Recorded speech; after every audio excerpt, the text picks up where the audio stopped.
feel like a Tuesday to you? Yes. Okay. Yes. Does it feel like a Tuesday to you? No. What does it feel like, a Wednesday? For sure. I was kind of deciding between whether it felt like a Tuesday or Wednesday. Yeah. How you doing this week? You cruising? I think I'm like, scale of 1 to 10. Yeah. Like a 5. Oh no! Wait, That's average. Scale of 1 to 10, you're a 5? That's not bad. That's right in the middle. That's neither here nor there. Oh, like, my. What are you at? I would say like a 9.5. A nine and a half. You want to know I why? say 9.5 for when I'm on vacation or something. Caitlin. It's because I'm healthy, and everybody in my family is healthy. Actually, that's why. True. That's my happy Because point. you guys have had a rough go. It's been so bad. It's like one thing after another. Caitlin every day is like, well, now Bodie has pink eye. The next day it's like, well, Darcy now has, the flu. And it's like, oh, well, Grady just has, let's see, he's got pink eye. And I'm not even exaggerating. Caitlin. I know it. So that's why I'm at a Knock on wood. We were just talking about if we worked out. He's going to do some lifting later. And I said, I actually did work out this morning, and I feel good. Okay. I had some protein, got some eggs in. I hope you guys are having a good start to your week, too. Physically feel good, energy-wise. Send us your numeric value today. I think we're on different scales. But no, I get why you're a 9. 5 isn't bad. 5 isn't bad. It's just right in the middle. No, 4 would be like slightly bummed. Scale of like... Well, like life scale, like overall big picture. Yeah, no, 8, 9, right in there. Like we are, safe, I think healthy. our slider is different. Yeah, exactly. I think our slider is different. Yeah, but yes, no.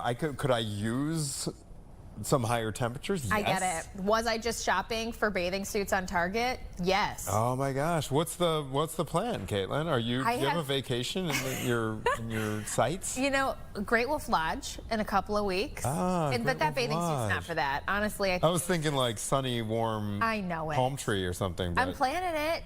You know what? This summer we're going to go to the Dells for the first time. Okay. And what else did I plan? A little camping trip. Nice, My mind is on summer. Wow. Okay?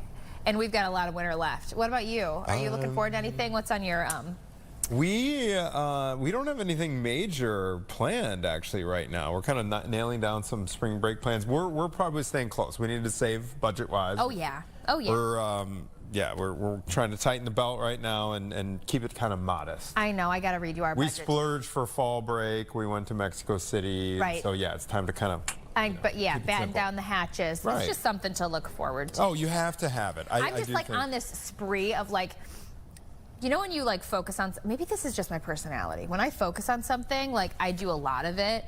For example, if I buy clothes for work, let's say, I'm not buying one thing. I'll buy like 5 things, and then I'll wait 9 months, and then I'll buy another 5 things. Like I never do it like sprinkled in. So I was looking at how many vacation days do I have to use up before the end of the year, and so I picked so now instead of just picking one thing, Anthony, I'm planning literally all of it. I think that's a good policy because we've talked to mental health people about how it's important to have some kind of thing on the calendar. A carrot. Yeah, well. So make your carrots, everybody. This is the time of year you got to make your carrots. If you're at a 5 out of 10 like Anthony, get your carrots in a row. 5 out of 10. Get your carrots. All right, we've got a lot coming up on the show today. We're talking about the Chicago Reader, which, Anthony, you seem to be well versed in this Chicago Reader. They have, I mean, back in the day, because they shut down for a while, but they have amazing long-form journalism on the Reader. A thick news. Yeah, thick. Great stories, though. Hard news. And so they are going to be making a comeback in a slightly different form. It's taken on more of a magazine feel. It's a free paper. Yeah. So we're going to get the details on this new iteration of the Chicago Reader. And we're going to be talking to the folks at the Morton Arboretum about a chocolate and nature. How can you not have a great time? Chocolate weekend at the Morton Arboretum. And so Kate Fitzgerald, she's going to run us through everything about that. Yep. But before we get to that, we get to check in this morning with our friend Michael Babcock for a look at some of the headlines that are pouring out of the TMZ newsroom. Good morning, Michael, guys. Good morning. Michael, hey, what are you at? What are you at? Scale of 1 to 10, life, happiness, just like your overall situation right now? Scale of one. This is wow. This is a big question. I like bad, it. 1 being awful, you're miserable. 10 being like bliss, euphoria. Where are you at? Let's go. Yeah, let's go 7.5 somewhere. Nice. Pretty good. I feel happy. Nice. Yeah. You know, I think I gotta prioritize my health better. I gotta eat better and go to the gym more. But yeah, I feel pretty good. I was just thinking this morning, I need to get on like a vitamin regimen. We were just talking about how my family's been sick since for months. It keeps floating around their house. But I feel like I need to take vitamins. I know. I need some new vitamins in my life. And then she was giving me grief because I'm at a 5 out of 10. Yes. But I was using that as like it's Tuesday. It's just the work you know week. What, Anthony? Right. And maybe here, like obviously the weather's a little better here, so maybe it's because of that. Getting darker later like that. So yes. A lot of fun. I can always find the silver lining. Yeah, exactly, Love it, exactly. All right. So we get to take a break from just the hardest of news stories. It's been kind of a wild few days in the news world, as it always is, but we get to talk about Sydney Sweeney and a stunt. I saw a quick, exactly. So now you're going to be at a 7 after this. Exactly. Maybe I'll be at a 7 after the Sydney Sweeney story. Run us through what happened. I saw I was scrolling quickly and saw something regarding the holiday sign. What's going on here? Yeah, no, you're exactly right. So there was a controversy involving Sydney Sweeney and the Hollywood sign, and it all revolves around this stunt that she pulled a couple of days ago. So you're looking at the video here now. Now, Sydney Sweeney in fact, just did launch a lingerie line. Obviously, he's got a number of different pieces that she is trying to promote. She's got some really wealthy and high-profile business partners. Jeff Bezos being one of them, part of this brand. So they really want to launch this thing with a bang. So she gets a permit to film on the mountain where the Hollywood sign is, but we have been told that she did not get an actual permit to use the Hollywood sign itself. But obviously she did. She's climbing all over it. She's hanging the bras over the sign.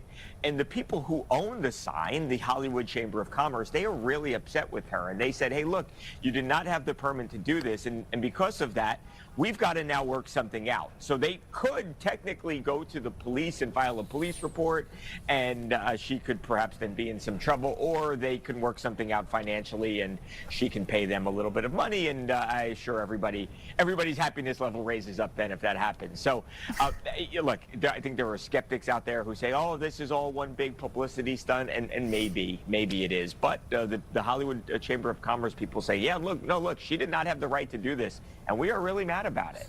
What? Okay, I feel like, now from what I understand, and you correct me if I'm wrong, she got permission to be up there, but they didn't tell her beforehand that she couldn't touch the sign, which, if it was me and I got permission to be up there at the Hollywood sign to make a commercial for my product, I would assume that I could touch it. Like, is that a well-known fact there in LA? I think that's a good point. No, here's what the Hollywood Chamber of Commerce people say about that. They say that it's made very clear when you get a permit from, like entity A to go up and film, and the Hollywood Chamber of Commerce people were responsible again for the sign. They say that when you get that permit, that it is made very clear to you that you are not to use the sign. So that's what they say. I've never gotten a permit to film up. I've been up there, and I know it's not easy to get down. I mean, to actually reach the sign. You can get below the sign and above the sign, but to actually get to the sign, you've got to do some climbing. So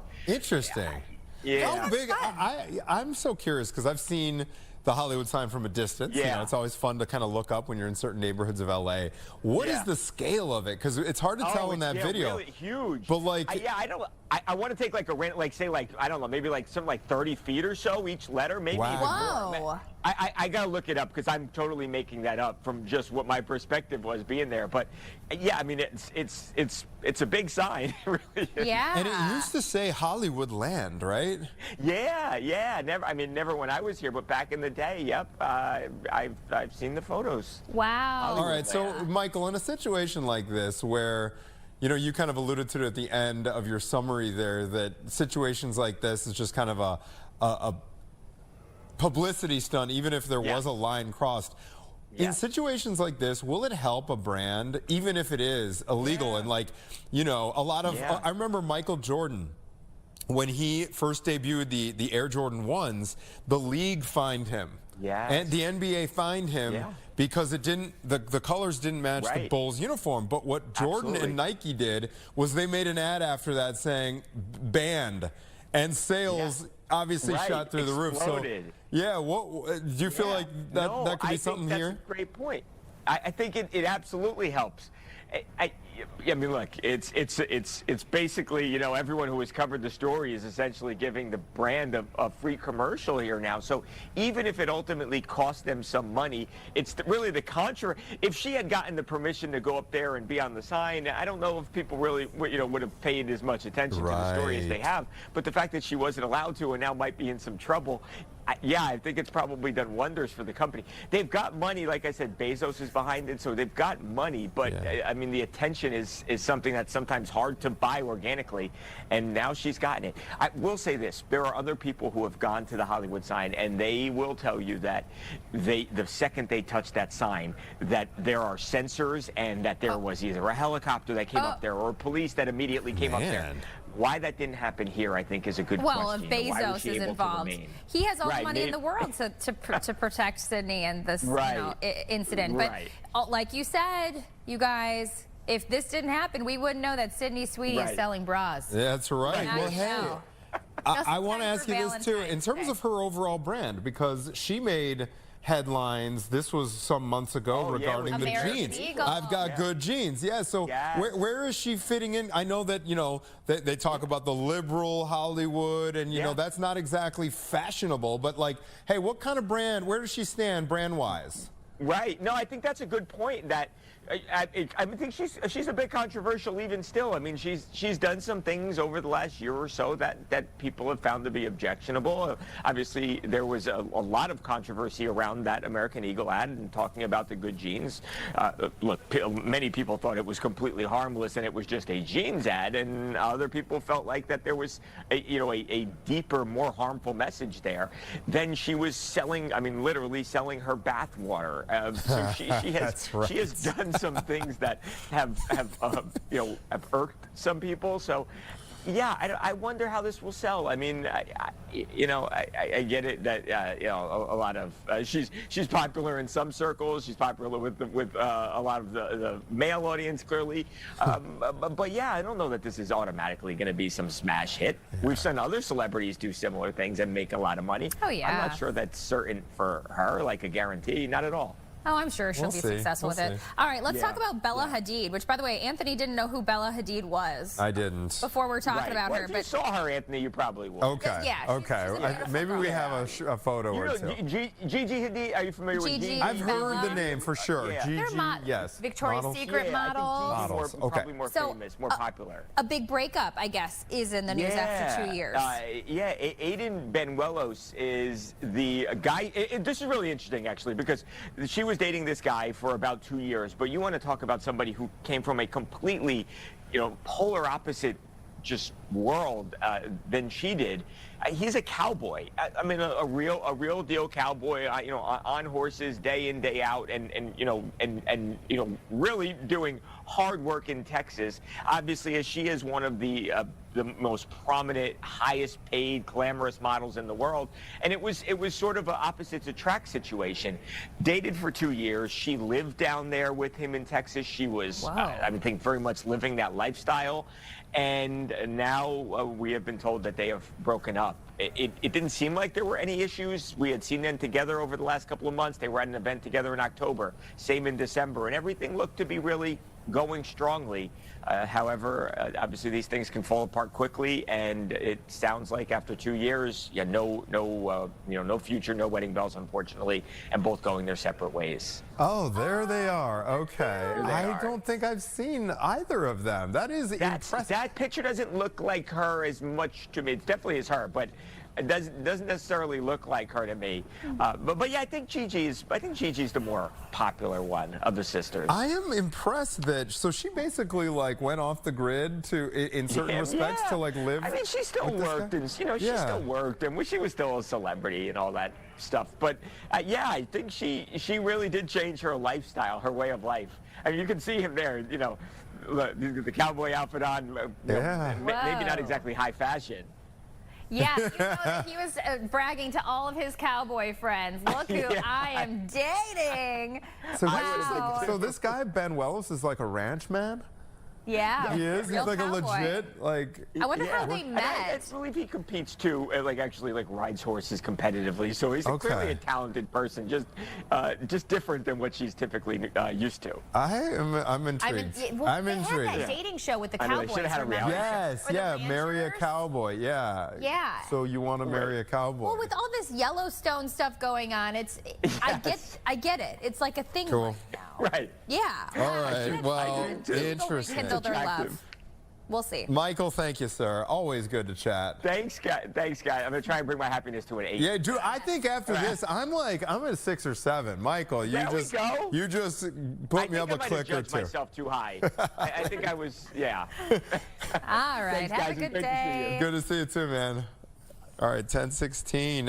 Yeah, that completely like that couple, and I like it because I think there's a little. Anytime, I'm always fascinated when like the celebrity will marry kind of a actual civilian. Like I know isn't Matt Damon's wife someone just not even has nothing to do with Hollywood. Maybe. I'm pretty sure. I feel like that's a solid thing to do. I think she might have been in childcare or something like that. But yeah, it's like, it shows kind of like a down-to-earth thing. And Keanu Reeves, right? He's like the most known guy to be Hollywood, but is in the real world. Have you heard that no, too? well, I mean, he gets nothing but love from the public. Nothing but love. He's like Dolly Parton. Like I don't think I've ever heard anyone say anything negative about Keanu Reeves. That's true. I don't know who he's partnered up with though.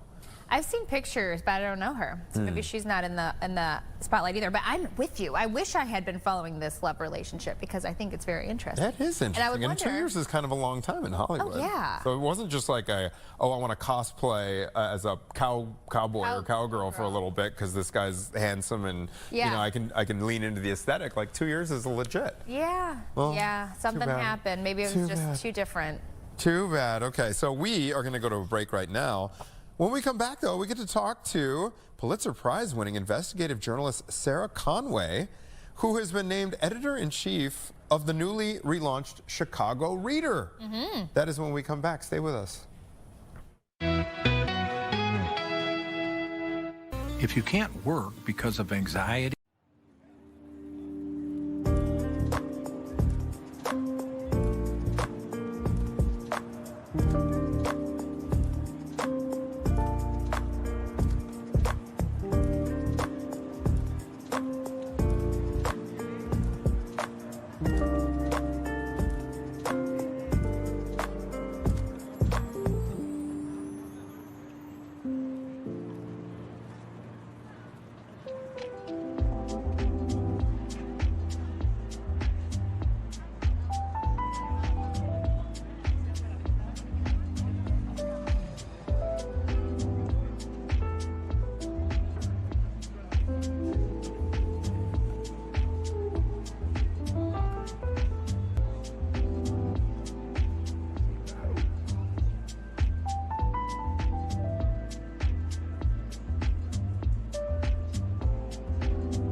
just about 10:20, and now we're talking about the Chicago Reader relaunch. So the Chicago Reader is returning to print next week under new ownership, new leadership.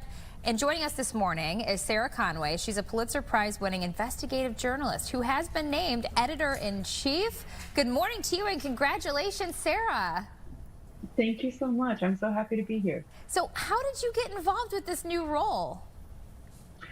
I've been working in local community media for the past 10 years. I have committed really the past decade to focusing on community-based investigations, building out guides, resources, innovative feature work on Chicagoans all over the city, with a focus on health disparities and how people are impacted by carceral systems. And that, of course, led me to the Reader. I've been a huge fan of the Reader my entire life.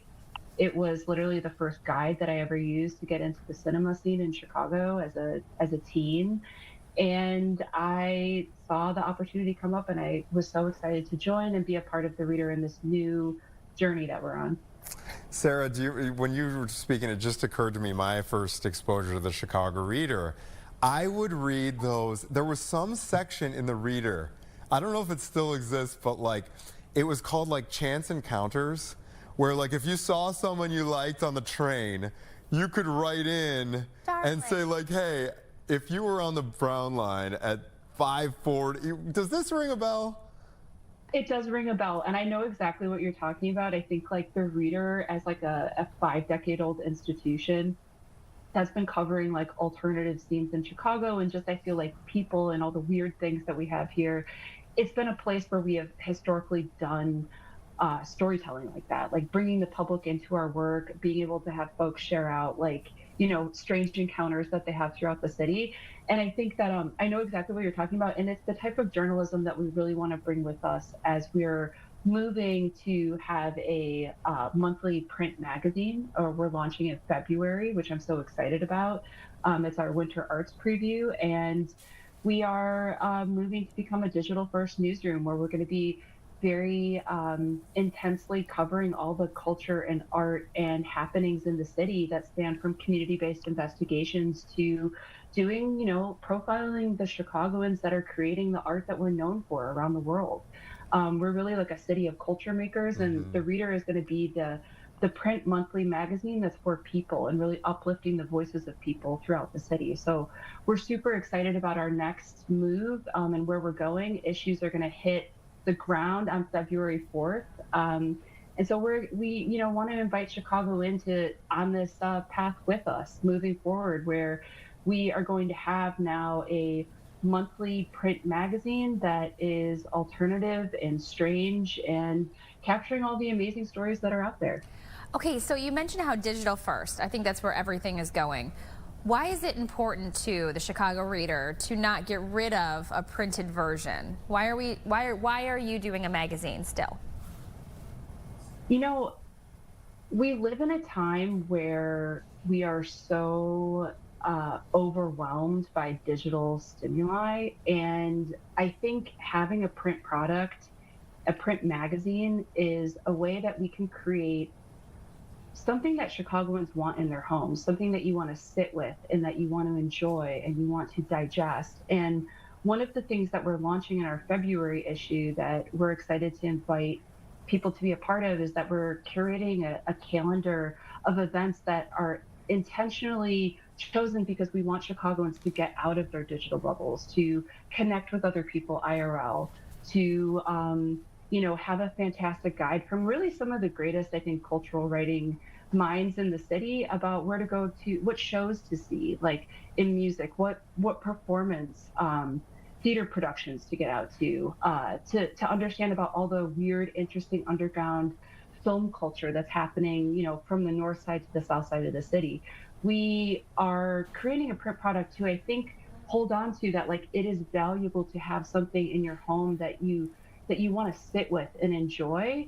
And at the same time, we're going to be having more regular stories on our website. We're going to be, you know, aggressively covering a lot of the stories that are impacting Chicagoans today, from, you know, federal immigration enforcement to looking at, you know, the quantum campus on the southeast side and what that means for everyday people in the city. So we're excited to kind of like look back and look forward as we are entering a new era of the reader. That's really great. So it's not just arts and culture. You guys are covering hard news as well. Sarah, will you tell us about the scale? Caitlin asked about the print edition that's going to be coming out, but what's the scale of your digital footprint here? We're looking at what looks like your website. Are we talking about launching an app, or are there going to be social media channels that can kind of point folks to your to all your reporting? Great question. So we readers can engage with us on ChicagoReader.com. We regularly update our work, spanning everything from reviews to features to we have some really interesting collaborative photo work that we're rolling out in our March issue, which is our Best of Chicago issue. So if you want to hear about all the best things from our reader choice list of your favorites throughout the city to our very editorialized, snappy,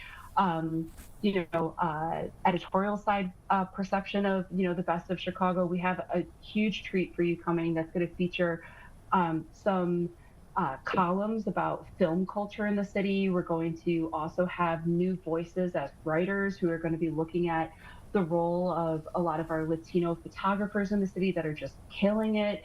There's a lot of content that's coming. So if you want to engage with our work digitally, you can find us on social media, and also go to our website at ChicagoReader.com. Sarah, I'm noticing as we kind of scroll through your webpage, it is beautiful. Yeah, it's clean, it really it's looks bright, good. it's modern, the pictures pop off the screen, the headlines are fantastic. What do you think will be the takeaway from your first edition in this magazine? What are people going to notice? What do you think is going to pop off the page? We have a very iconic cover image that I'm really excited for us to release out into the world. I would say that we have an amazing team. We have exceptional writers and editors on staff. We have an amazing production team that are just extremely talented artists. So you could expect from us beautiful layout, beautiful design, beautiful writing that reflects the experience of Chicagoans on the South Side, West Side, North Side. We want to really lean into the legacy of the Reader being a citywide paper. And that means that we are covering communities across the city, both from arts to, investigations. And I would say what you can expect is that we're going to have new columns, and we're going to have things that you're going to want to sit with, that you could think about the Reader as being this beautiful print magazine that you want on your coffee table in your home, that when you have a chance and you want to pick it up and read through it and really digest everything, it's going to be there for you. One thing that, I think everyone in journalism is kind of navigating right now is, the best delivery mechanism for certain stories. You have short, punchy things with eye-popping, sometimes incendiary headlines that are really scroll-friendly. And then in other venues, you have, 3,000 or 4,000 word deep investigative pieces. What kind of variety can we expect from the reporters over at the Chicago Reader? Is it going to be a kind of a combination of that? I know you guys have had some really deep investigation cover stories over the years in the past that I want to say 2,000-3,000 words easy. Yeah, the Reader's future coverage is sharp. It is going to be culture obsessed, opinionated, a strong instinct for what Chicagoans are actually talking about, and it's going to also include our legacy of groundbreaking community investigations. We had John Carroy's House of Scream series, which was, a 23 article series that really focused on disgraced former Commander John Burge and police torture. That's extremely well known and means so much to Chicagoans throughout the city. We had Steve Bogira's investigation that came in through the bathroom mirror, which ultimately inspired Candyman, the movie that came out in '87. And then we also had, many people remember groundbreaking investigative work in the theater community in Chicago, where we really broke the Profiles theater story, which highlighted, a culture of psychological, physical and sexual abuse and harassment from leadership at Profiles Theater, and actually led to the closure of Profiles Theater. So I think, to answer your question, we're going to bring that history and legacy of investigative community-based journalism with us. And we're also going to have pieces that are fun, that are accessible. We're going to have a calendar of curated events that make you want to get out of your home, that you're like, wow, that that underground screening sounds so amazing. I want to go to it and meet other Chicagoans, actually leave our digital bubble. So we're going to have a wide range and mix of content. And we're really excited for Chicagoans to let us know what they think of it. Folks can engage with us on social media. And, our print monthly product will be out on the streets every first Wednesday of the month. So you'll be able to find it in some of your favorite coffee shops and around the city. Super, super exciting. Sarah Conway, congrats. I cannot wait to see what comes out of the Chicago Reader. And we'll be following along and looking out for this monthly issue. Thank you, and thank you for having me on the show. Yeah, absolutely. Our pleasure. Very good luck to you. All right. Thank you so much. We are going to take a quick break, and we get to talk about chocolate. Okay. Love it. I was like, are these people in the studio? Where's the chocolate? No, they're over. That was Caitlin's first question. I know. It's chocolate weekend in Morton Arboretum. Is this a Zoom or is this in studio? And then her face, her crestfallen expression when Mia said it's a Zoom interview. So it's probably we're going to have prep. The chocolate's not ready yet. The event hasn't happened yet. But we're going to tell you why you should go at the Morton Arboretum. We'll be right back.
Okay, you guys, I know it's cold outside. We're all kind of in the dumps about winter here in Chicagoland, but this is something really fun that you can plan for this upcoming weekend at the Morton Arboretum. The Chocolate Weekend Expo is allowing people to try handmade chocolates and chocolate-inspired treats from around the world while learning about how they're made. This is a learning experience. Ooh. Just I always forget it comes from a plant, cacao. Cacao. I don't know if it's yes, sure. We're going to dig in. Listen.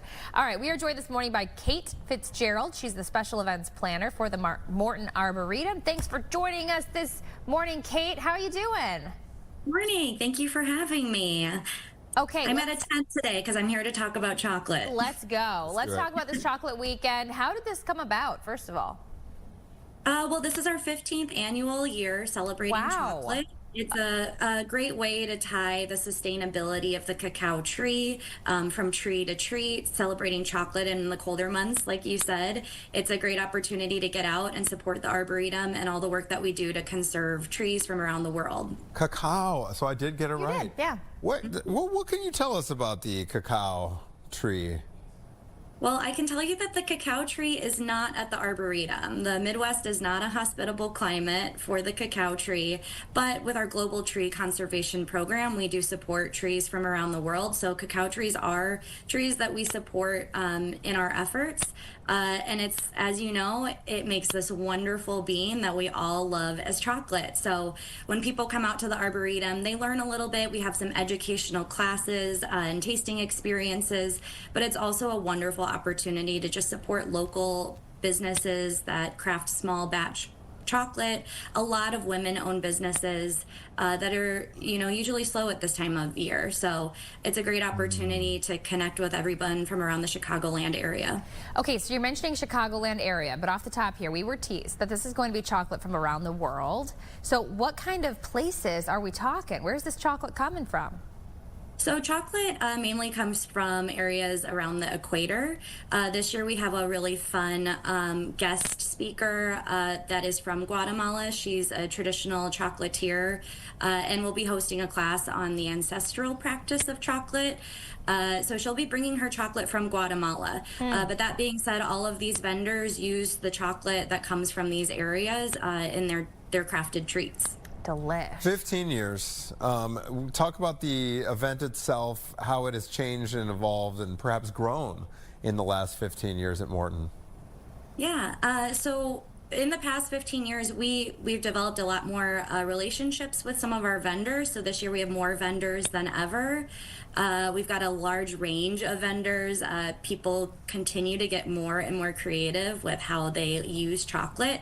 We'll have some chocolate infused cheese. There's a chocolate mead that we'll be featuring, and then also some chocolate hot sauces. So as people continue to be creative with what this bean does, we just get more and more unique vendors that want to come and sell at our venue. Okay, so we're calling it Chocolate Weekend. If people want to make their plans to come, is it one of those events where you can pop in, spend an hour, and then head home, or are they going to want to come each day this weekend?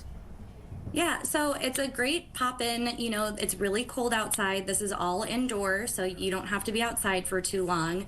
The hours are 9 to 4 p.m. We see that it's pretty busy in the morning, so if you want an easier time to shop, the afternoon would be a great choice. This is included with Arboretum admission, as well as some of the classes require pre-registration. Some are free and some are ticketed tasting experiences. But anytime on Saturday and Sunday between 9 and 4 o'clock, you can come by, enjoy eating in our cafe that is open, in our restaurant. And then if you're open to it, you can take a little walk around the Arboretum. A lot of people don't think that this is a great time to be outside and walk around, but the Arboretum truly is an amazing place to enjoy in the winter time. So if people are up for it, they're welcome to walk around or drive around our grounds. What kinds of stuff will they see this time of year at Morton Arboretum? I know we always check in with you guys around the holidays. You have amazing lights. If they do decide to take that drive or perhaps take a walk outside, what are they going to see at the Arboretum in late January?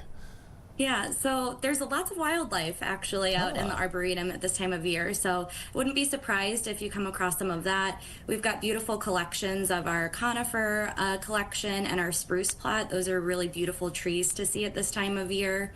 And then we've got these magnificent lakes too that are frozen over. Really fun to see.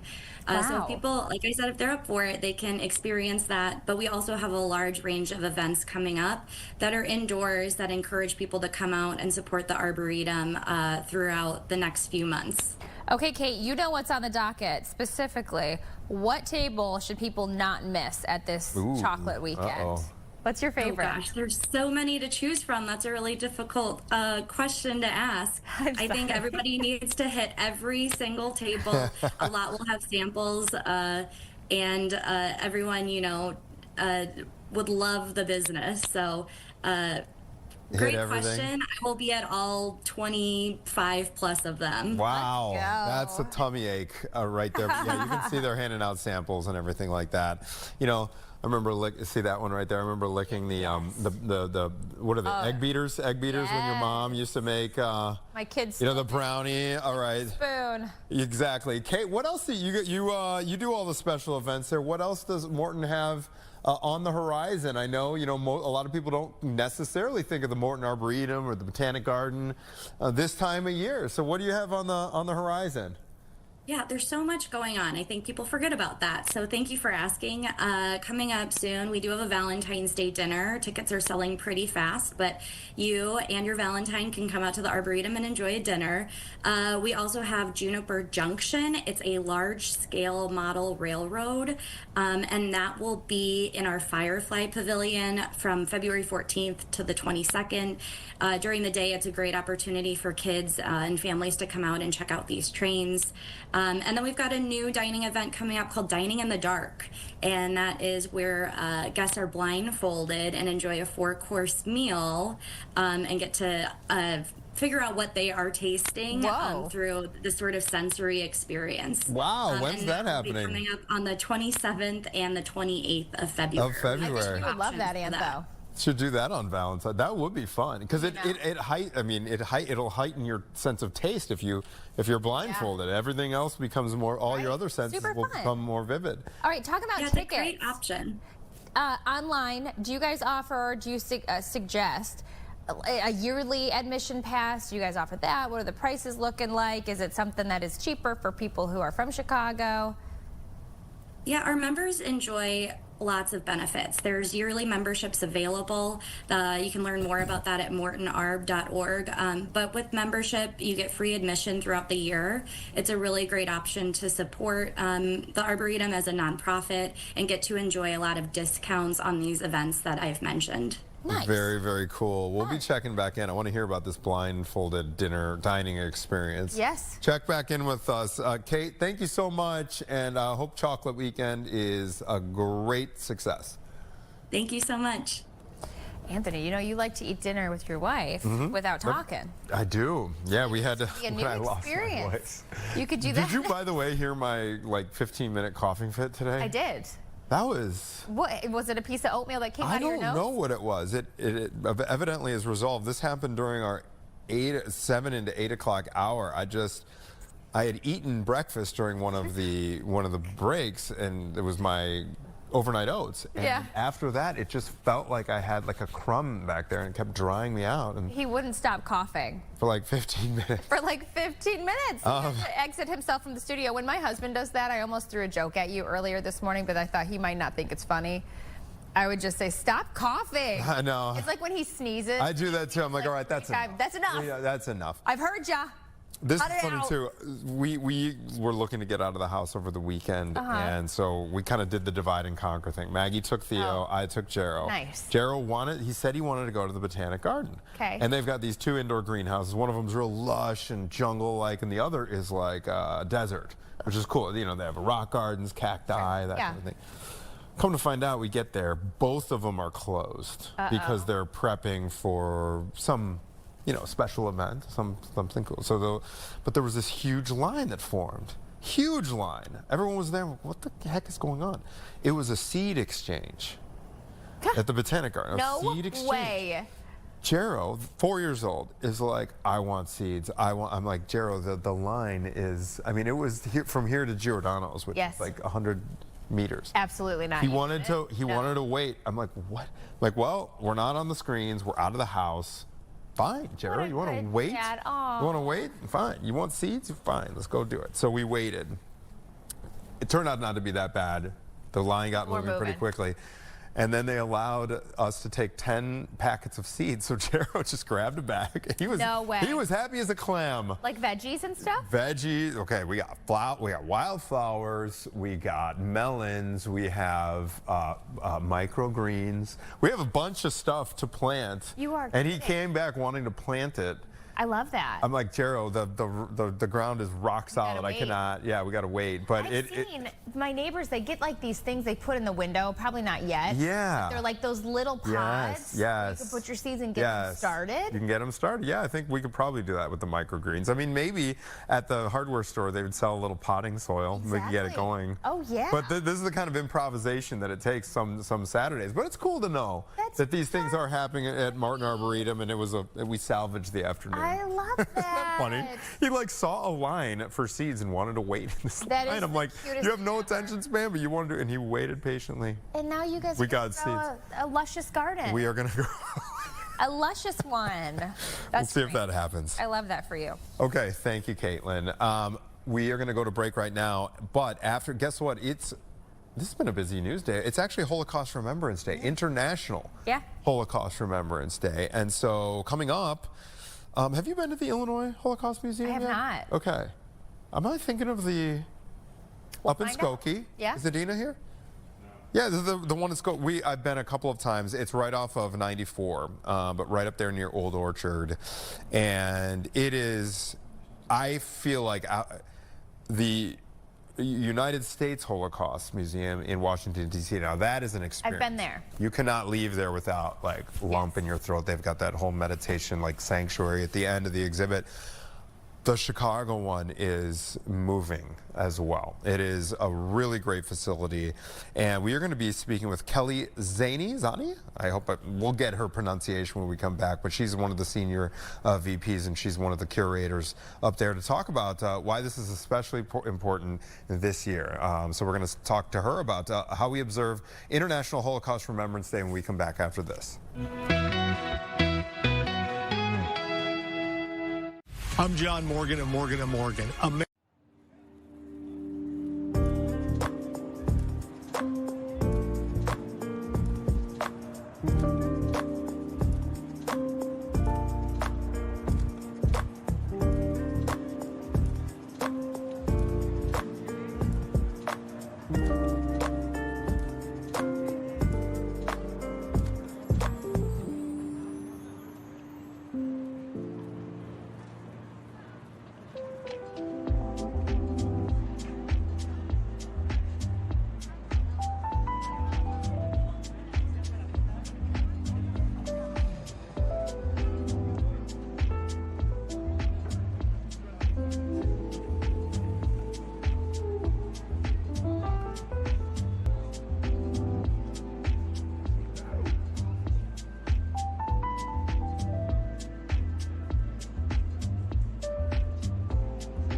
Welcome back. So on this day in 1945, victims of the Holocaust were liberated from Auschwitz, the largest Nazi concentration camp. And we can't ever undo the horrific things that happened, but each year on this day, we honor the victims through the International Holocaust Remembrance Day. So we're learning more about it with Kelly Zani. She's the Senior Vice President of Education and Exhibitions at Illinois Holocaust Museum. Good morning to you. Thanks for joining us. Thanks for having me. Okay, so why do you think it's important to observe International Holocaust Remembrance Day year after year? Yeah, so I mean, this year we're 81 years away from this history, but I don't think that you can look at it as this distant, sealed off chapter because it has so much lessons to remind us. And I think what a lot of people don't realize is that Auschwitz didn't happen in a vacuum, that Auschwitz and the Holocaust began with words. It began with dehumanizing rhetoric and exclusionary policies and the separation of people and the silence of a community when they saw their neighbors and their friends being taken away. And so I think it's important for us to realize that we can see lessons and apply those to what we're seeing in the world today, even 81 years after the liberation of the camp. It's so funny. It's like 81 years, you mentioned the distance. My first thought was that was yesterday. Right. It's You not know that what I far mean? away It's when like you really so think about wild it. Yes. that we're looking at these images, and that was only People are alive 81 today that years ago. I were know. alive then. Yeah. It's wild Right. to think about. Okay, so run us through how the Illinois Holocaust Museum is marking today.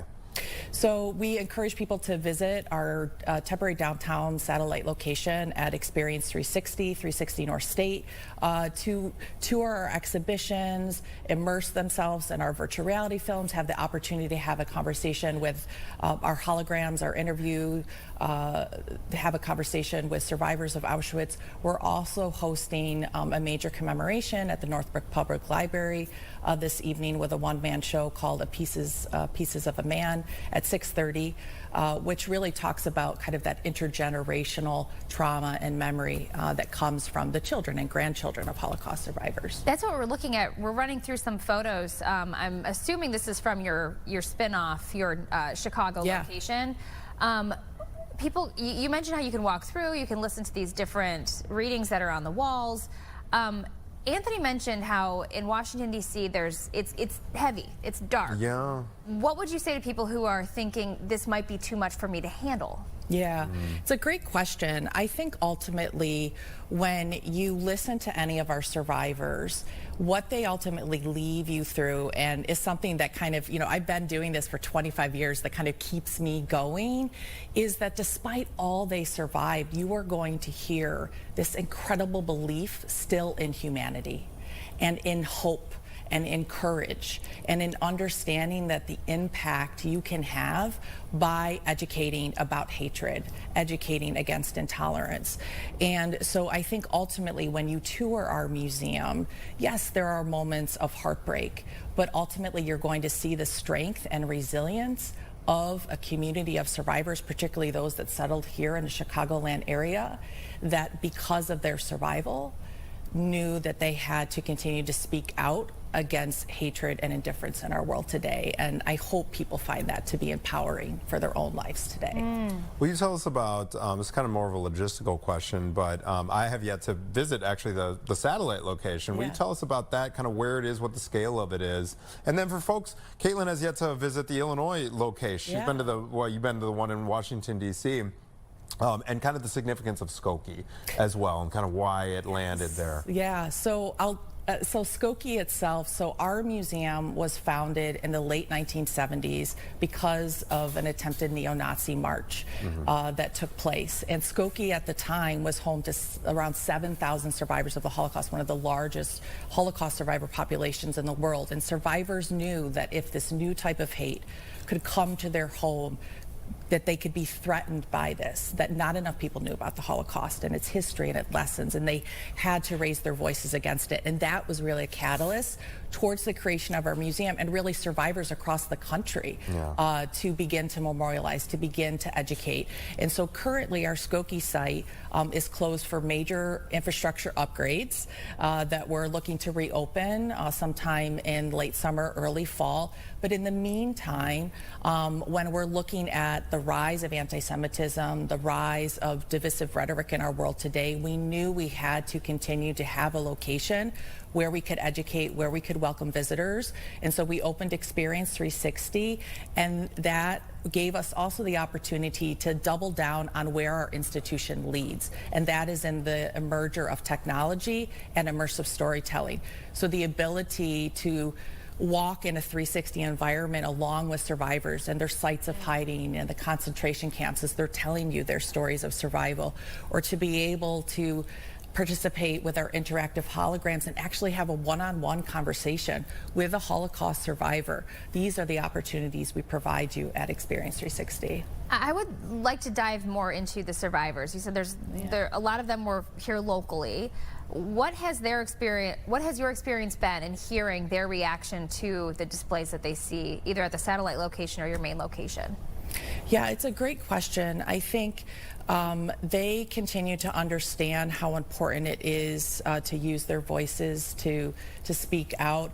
you know, when you look at a special day of commemoration, I think it's difficult not to think about each of them and their stories and what they want for us. I think many of them, unfortunately, as we're moving further away, have passed. And I think that they would be really sad at the state of the world today and disappointed in the state of the world today. But I also think that they would be proud of those who continue to raise their voices, who continue to protest, who continue to educate about the lessons that they've tried so hard to raise awareness about for decades. There has been a rise in anti-Semitism and hate crimes across the U.S. How involved does the Illinois Holocaust Museum become when we see these kinds of flare-ups that we have in the last couple of years? Yeah, so we have multiple ways in which we're working to combat anti-Semitism and educate against anti-Semitism. So whether that's through our student field trip program, whether that's through training educators through professional development, but also through our law enforcement training program. We train every recruit for the Chicago Police Department and the Cook County Correctional Sheriff and Sheriff Department on using the lens of Holocaust to look at the rise of anti-Semitism today. I'm just, these babies and these pictures, they're heartbreaking. They just rip your heart out. Okay, let's get to the logistics.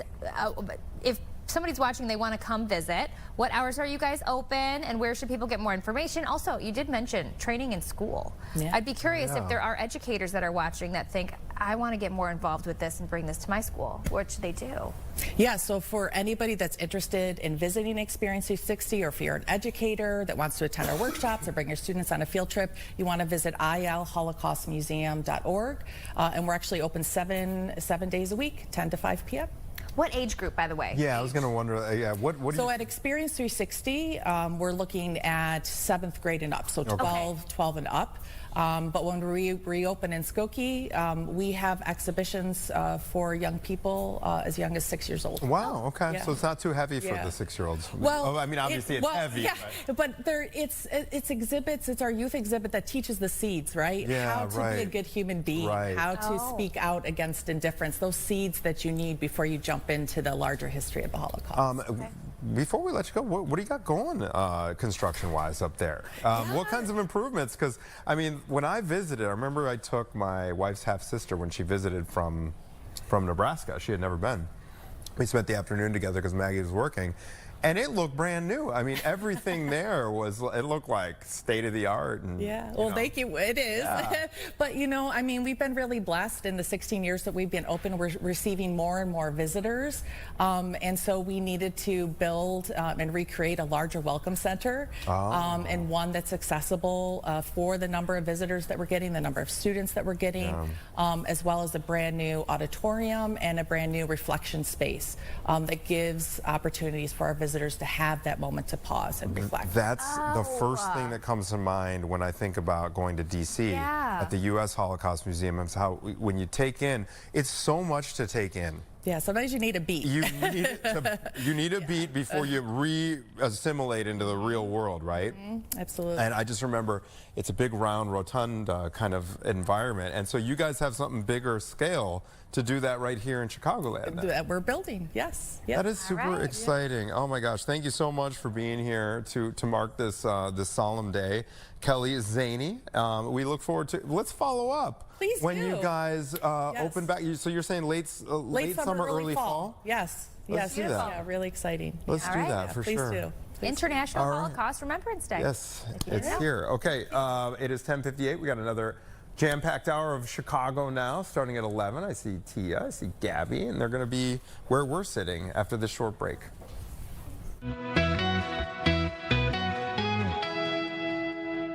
The force is with the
Welcome to Chicago Now, Yes. the 11 o'clock hour. I can barely hear anything. I couldn't even hear that music. Yeah, I hear you just fine. But you were doing a little dance, so I was. That's how I knew it was happening. I'm trying to cool myself off. I'm very hot. Well, I'm literally hot anyway. But that run up those stairs to get here on time. And you had another intense workout this morning, didn't you? Yeah, it was good. I'm burning right now. But you know what? I have a mission. I'm going to be fit and fine come this summer. You ain't going to be able to tell me nothing. Okay, now this is already too loud. I'm just going to go ahead and take this out for a second. But I think everybody should prioritize their fitness. I think, you know, really when you think about it as you get older, it's the key to long-lasting life. And, you know, you got to be strategic about, you know, what you're putting in your mouth. And, you know, with our schedule, it's really easy to, you know, have a cop-out, go get a donut. And let me tell you, if you send food to a newsroom, can you start sending more salads?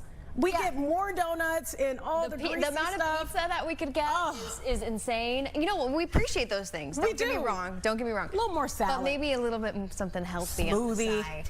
Smoothies would be great, actually, because I'm not really going to be asking for veggies. Like, I don't really need a veggie tray because I'm not going to touch it. But yeah, some fruits, smoothies. I don't know, even like popcorn or something. Yeah, well, we get that sometimes. Yeah. But also beggars can't be choosers. That's so true. You know, every so often I want to take an opportunity, like we talked about yesterday, to get into some of your stories that you're working on.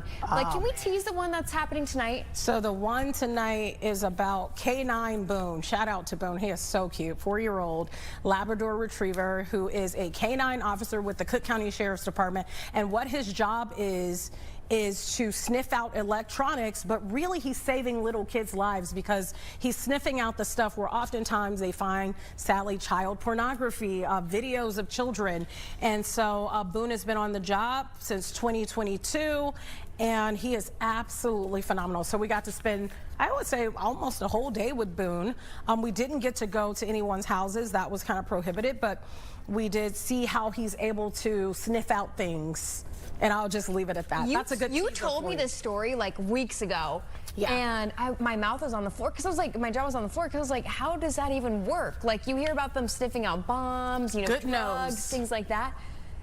Insane. And what's crazy is the handler, Sergeant Daniel Codd, who takes him home. He has kids and all of that stuff. He was explaining how investigators have been right on top of evidence and they don't even know it, but you bring Boone in and he can smell it. And so we wanted to put Boone to the test because we don't know. They could have dipped the stuff in some beef jerky before we showed up. So we did a test of our own using our own equipment and stuff, and Boone sniffed it right out. Did you ask how many other dogs around the country can do the same thing? So there are several dogs around the country that can do the same thing, but Boone is the first canine in Cook County that could do this. He is the first one in Cook County, and in fact, he is so popular for what he's able to do. When we were there, he had a 100% success rate of being able to find everything, including the stuff that we, you know, the things that we planted. But he's called all over the state of Illinois to do this, to then find, you know, all kinds of stuff. And so far, he has uncovered or gone on 140 calls. And out of those 140 calls, he has sniffed out materials in every last one of them. 120 of those led to an actual person being arrested and charged. So when he's home, that's amazing. Wow. Good for you, Boone. Yes, Boone. You're watching. How about like when he's at home with the family and stuff? Is he just a normal dog? Or he is a normal dog. He has 2 little kids that he plays with. He also has another dog, family member that is around. I think that dog is also a boy. But here's the kick. Okay. Boone cannot get table scraps at all. So when Boone is around, you know, maybe you drop that turkey, Boone is trained not to go pick it up. Boone is strictly fed from rewards based on what he uncovers during his finds. And so when that's not happening, Boone is hand fed. He has never eaten out of a bowl. And is that typical, like with That's how, yes, because they expect their reward to come from when they find whatever. But when that doesn't happen, he's again hand fed. Okay. So he's been hand fed his whole life, and I fed him too. Oh, okay. Oh. All right. Yeah, it was a nice little drooly kiss that he left me with. So cute and talented. Very cute. Kind of like you, Gabby. Kind of like you. Okay, cute. It is going to air tonight on Fox 32 at 4 o'clock. So, yeah. Okay, everybody watching. Yeah, it'll be posted online, too. Yeah. Let's talk about what we have coming up in the show. So, today is National Plan a Trip Day. And there's an author that's going to be joining us. Yeah, and he's kind of doing a trip with a purpose, right? He's remembering one of his loved ones who's passed. So kind of just making sure there's some extra thought with that trip that you're going on, that vacation, even if it is close by. Do you have anything planned anytime soon? I'm going to Florida the weekend of Valentine's Day. That's got to be exciting. For a wedding. Is my microphone breaking up? It is. You got to sit up a little bit. I think it's just on my leg. I'm having all sorts of problems. I couldn't hear anything. It's nothing like a vacation, though, honestly. And I'm so excited because I haven't had any time off since my wedding in September. I think we'll be out around the same time, actually. Well, then expect it, everybody. Yeah, so be prepared. Yeah, she's having her wedding on Valentine's Day, February 14th. That's cute. It's cute, right? Because it's a Saturday this year, so it's in Orlando. And then I'll be going back to Orlando to go to Disney in May. Oh, I'm excited. I'm so excited for that, guys. That's a perfect time to go. I went in August, and I promise you, a part of me is still there because a part of me died. That's how hot it was. Really? I melted right there. Would you go back? I would go back. I would go back with fewer children. Okay. Actually, I would like to go back with no children. That's my plan. I'm going with no children. To be honest, like, oh, she's one of those. I would go back. It was a lot of fun, but maybe because of the heat, it made everything more major than it needed to be. Oh, and you probably it was a great trip. $1 million on water. But you just felt like everything was more grueling. We didn't wait actually long in line for rides, honestly. I can't say that. But it just felt like everything was like annoying more so than usual. Like my daughter was so little, she was crying, I'm hot. I'm like, please, let's just make this stop. It made the trip a little more extreme. Well, they say like actually the beginning of March is like one of the best times to go, or even end of February. But then you have to make sure that you're dodging the spring breakers too. Where we're going. Yeah, that's families. I went on my first cruise during spring break, and I will never do that again. Not on a family cruise. Do you like cruises? I do like cruises, but I need it to be adults only.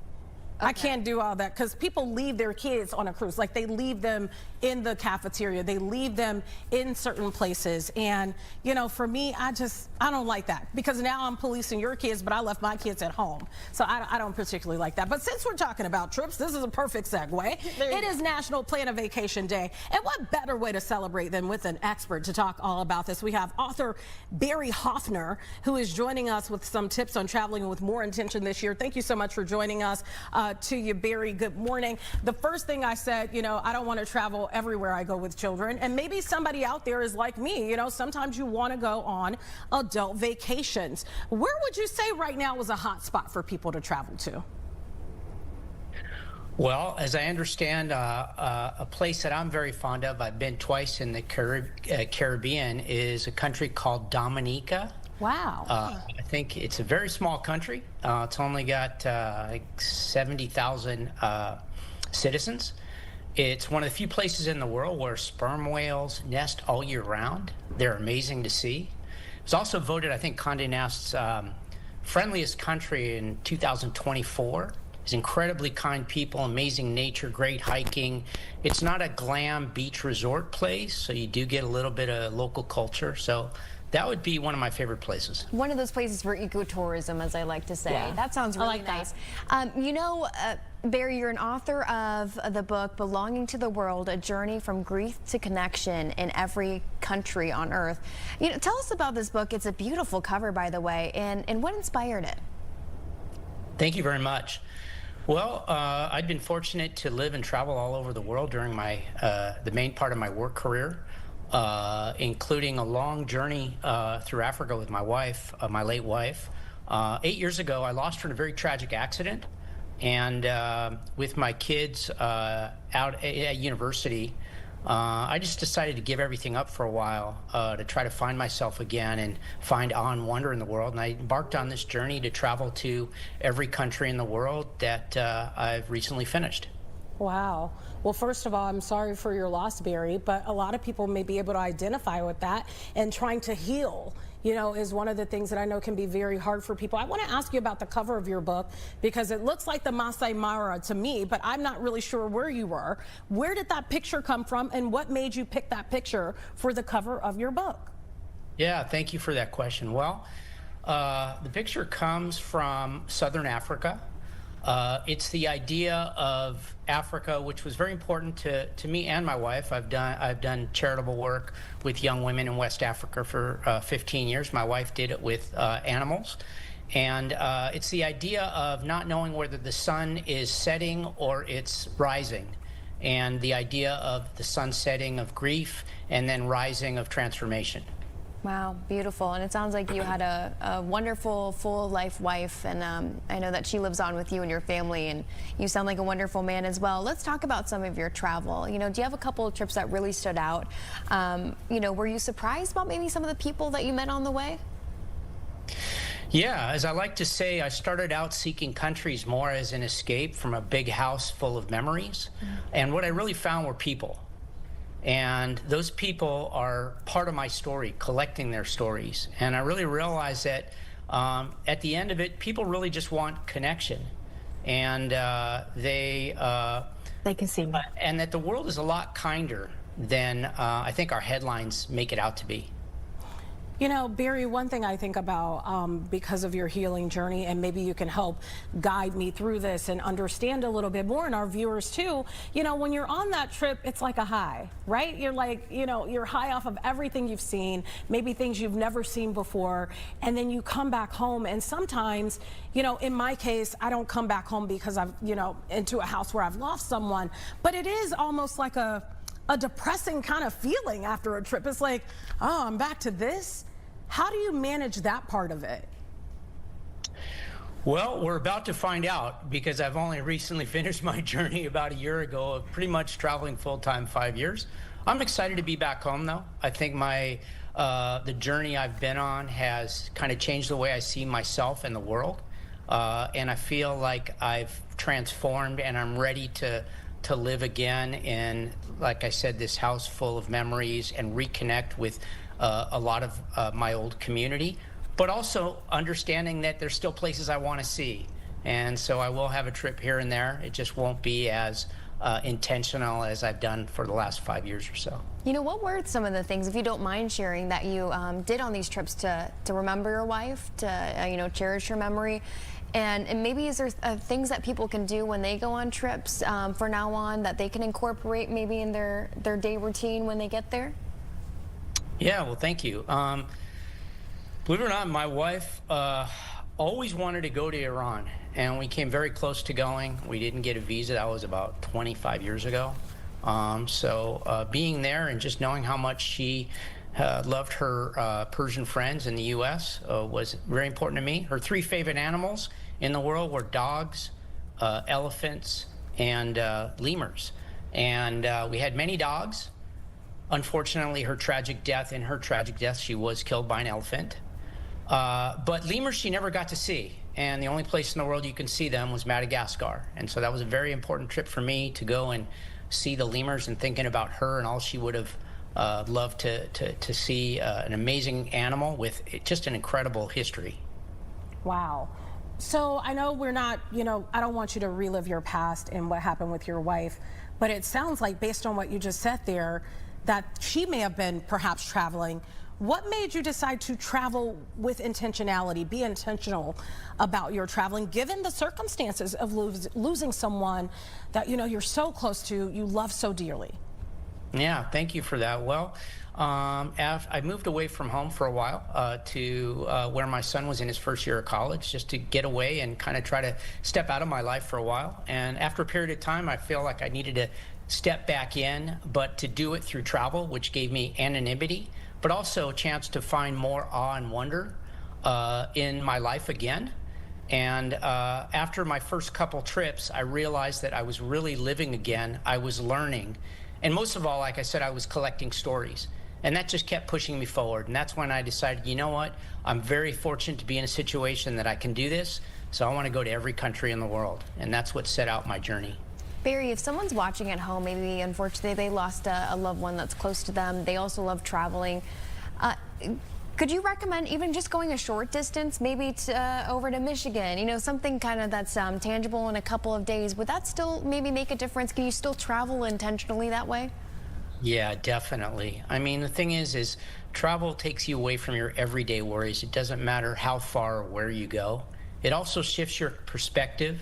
and it opens up your mind to forging new connections that may be difficult in your current environment just because we're so busy with our everyday lives. And I've just found some of the best connections I've made and some of the best experiences in my life have come through travel just because of that idea of your mind being free to forge new connections and to have new experiences. And it really doesn't matter where you go. And just say, travel is I think the second highest discretionary item for spending globally. So I really believe people should just incorporate it into their budget. I think it's good for them, and it doesn't matter really where you go and how much you spend, but just get out and do something new.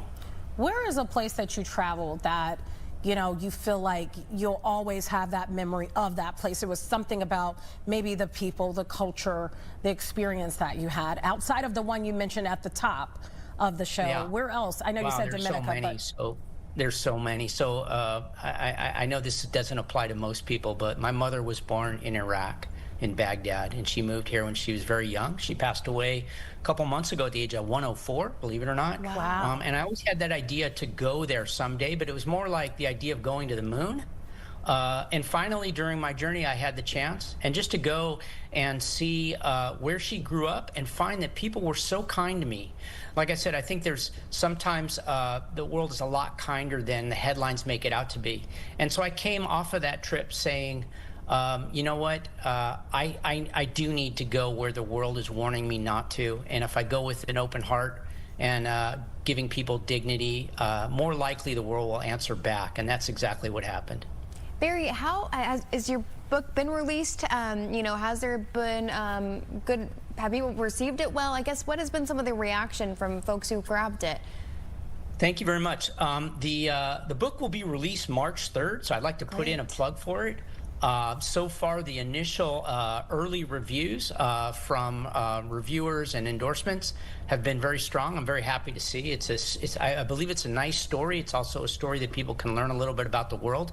And the best thing about it is 100% of the proceeds will go to support scholarships for women in West Africa under my wife's name in a program we call Bourse Jackie, the Jackie Scholarship. Good job. Wow, that's I have awesome. the chills. That's an amazing way to remember. Yeah, that really is. So I must ask you, were you an author before all of this happened? Or did you feel like you were pulled to start writing? That's one question. And if the answer is yes or no, do you plan on writing a second book now? Those are great questions. Well, about a year into my journey, believe it or not, I came back from a trip to Afghanistan only a year after the Taliban took over.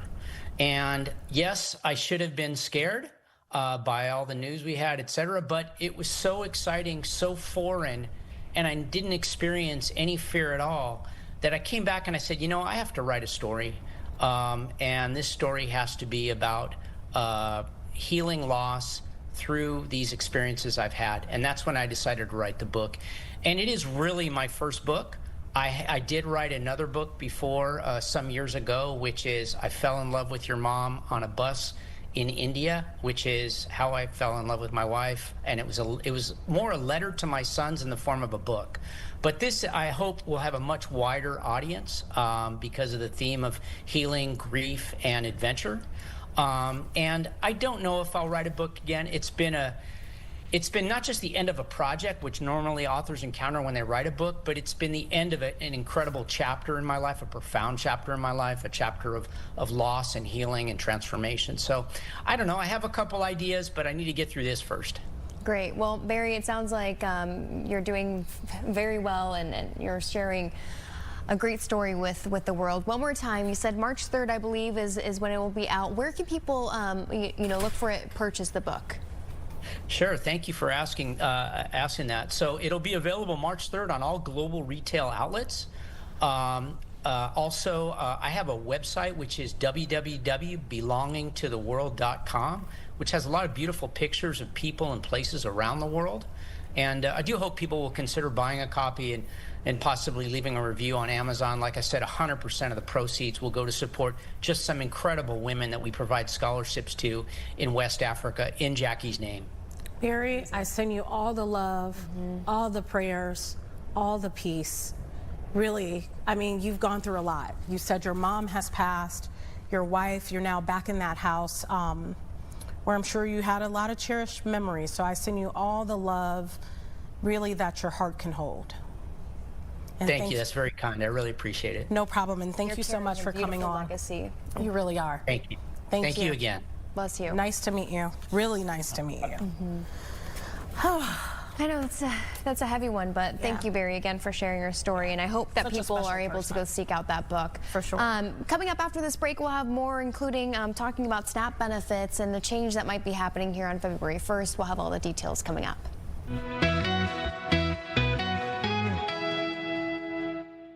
I'm Jonathan Lawson.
Welcome back to Chicago Now. Okay, we've been talking about those local food pantries. They're getting ready to expect an influx of people due to SNAP benefits. This change happening on February 1st.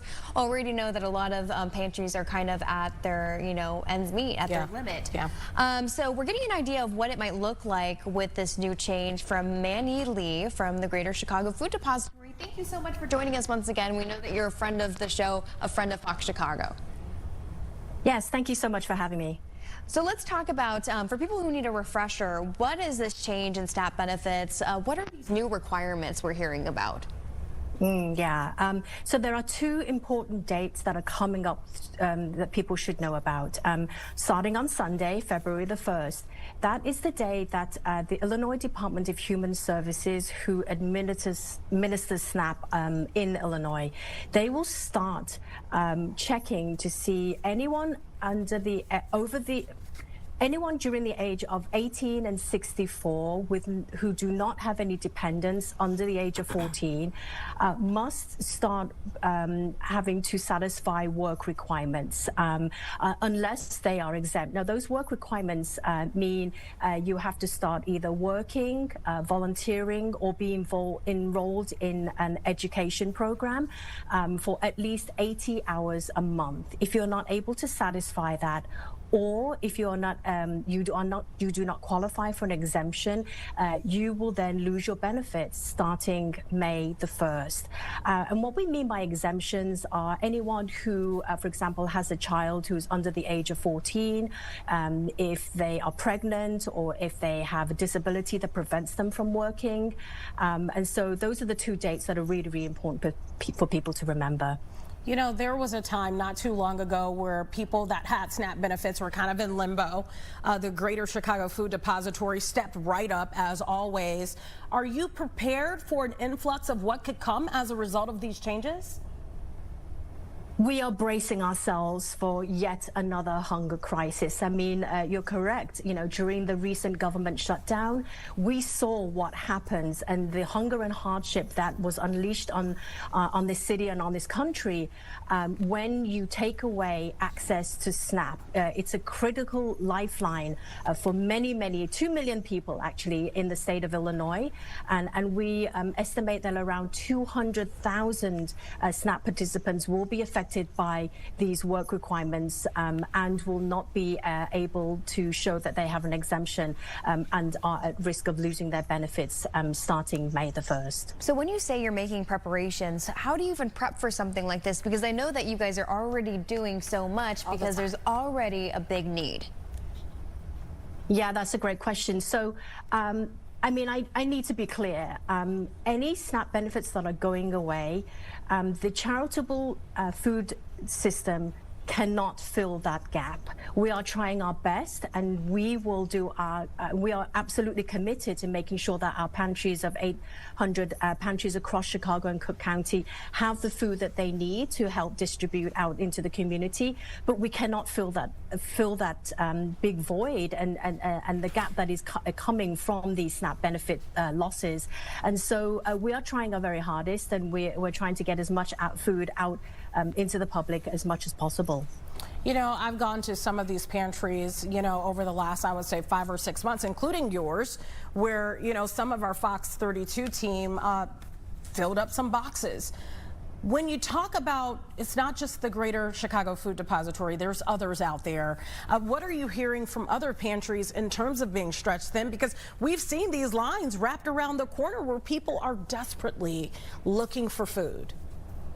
Yeah, so we are the food bank, and we fundraise, and we get food from the government, and we also rescue food to get out to our 850 pantries and soup kitchens and shelters across Chicago and Cook County. So that's how that works, and we provide all that food at no cost. I was actually just at one of our pantry partners in Englewood yesterday, where the pantry coordinator was telling me that they have been serving over 200 families, unique families, a week during their distributions. They're only open 2 days a week, but they are fully bracing as well for an influx of people coming to pantries and lining up at their doors. And it really breaks their heart that they have to, you know, you look outside today, the weather, good old Chicago weather, and there's you know, snow on the ground. People are lining up 4 or 5 hours ahead of when they even actually open to get food. And so that is, if that doesn't speak to the need and also the need for SNAP benefits to continue, then I'm not sure what does. So Manny, you know, you're going to these different places, I bet, like the, you know, the spot in Englewood that you just mentioned. How are people feeling? Is it kind of across the board, like this, like almost a sense of doom, or is there a sense of, hey, we're together brainstorming? I don't know. It just seems like it would be very heavy to know that someone who's trying so hard yet is still kind of being knocked down. Yeah, Gabby, that is a great description. It is very heavy. A lot of the SNAP participants that I met are extremely worried, but they're also very confused, which is why we're trying to get the word out on shows like yours to make sure the SNAP participants know that these changes are coming. Because I think a lot of people don't realize that if you use up you are allowed 3 months of benefits in a period of 3 years. If you start using up those benefits, then you use up all 3 months of those benefits. For the next 3 years, you are not able to access the program. And so that's why it becomes really, really important for people. If they believe they are exempt from the work requirements, they need to go on to saveoursnap.org. That's saveoursnap.org. On there, IDHS has a screener that will help you to determine whether you are exempt, whether you are eligible for an exemption. They'll ask you a few questions and you enter, and then it will let you know whether you are exempt. If you are exempt, it will provide you with a form that you can fill in that then gets transported to IDHS so that they know not to start counting those 3 months of eligible benefits so that you don't use them up for the next 3 years. So it's really, really important that everybody just goes onto that website, and there you see there, yes, where it says use the screener, click on that, and it will ask you a few questions, and then you will know whether you are eligible or not. Yeah, we're showing that website right now. You know, when I hear of a issue of this magnitude, the first thing that comes to mind is, what can we all do to help? So that's one question. What can we do to try to help? I mean, we may not be able to help 200,000 people, but what can we do to help? And in terms of money, let's say somebody's out there right now watching this and they have the means to donate $5,000. How much of that, how many people could that amount of money help and fill up food boxes for?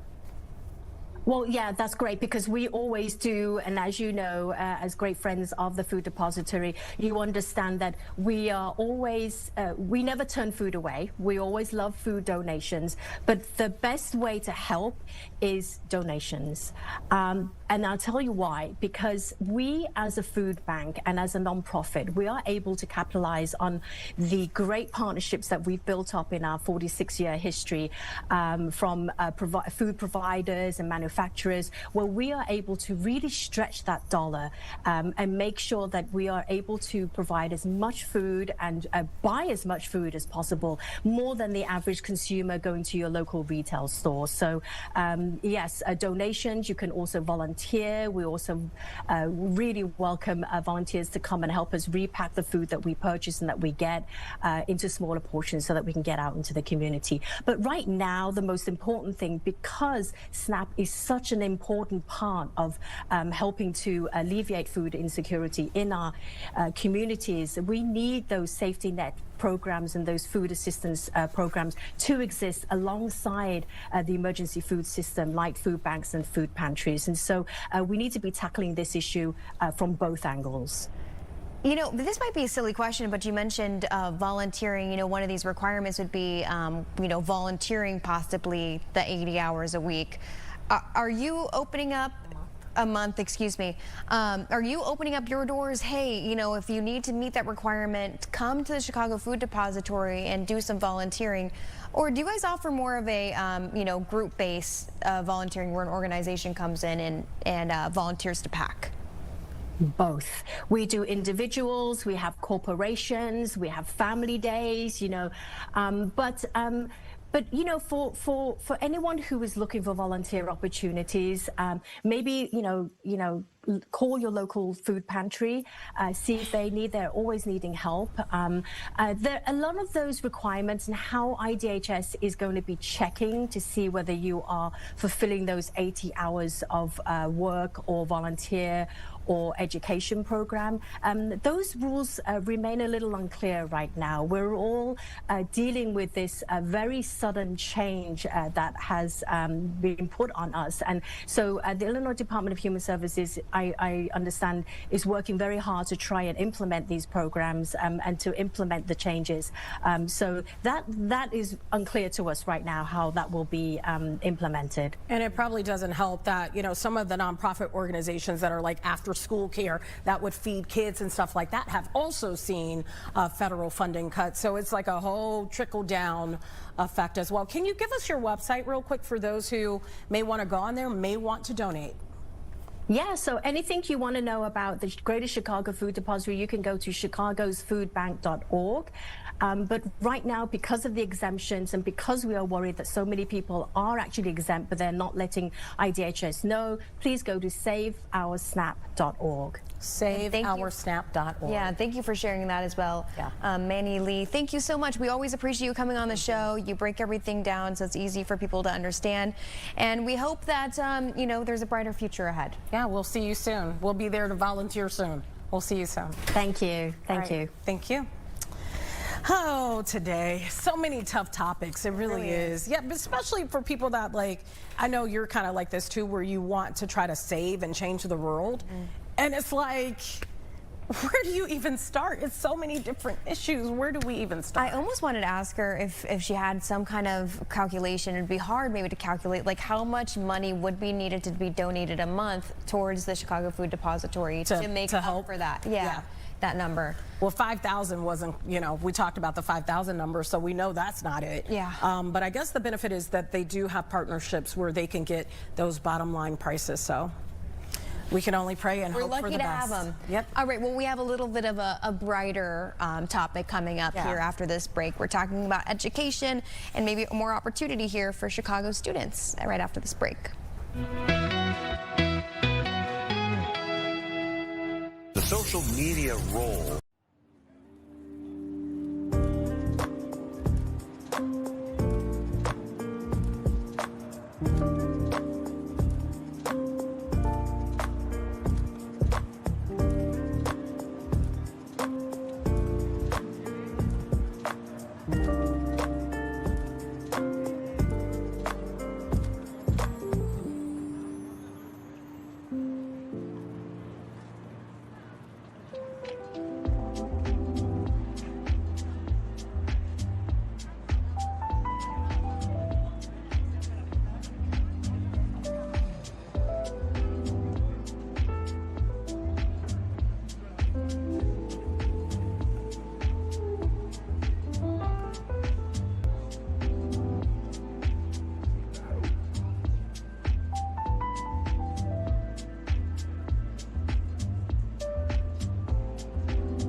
Welcome back to Chicago Now. There are a ton of different options when it comes to education for your kids, and Chicago Scholars is planning to accept, get this, over 800 new students this year, and we want to learn a whole lot more about it. We have Dr. Leah Fulton, VP of Programs at Chicago Scholars. Hey, good morning to you.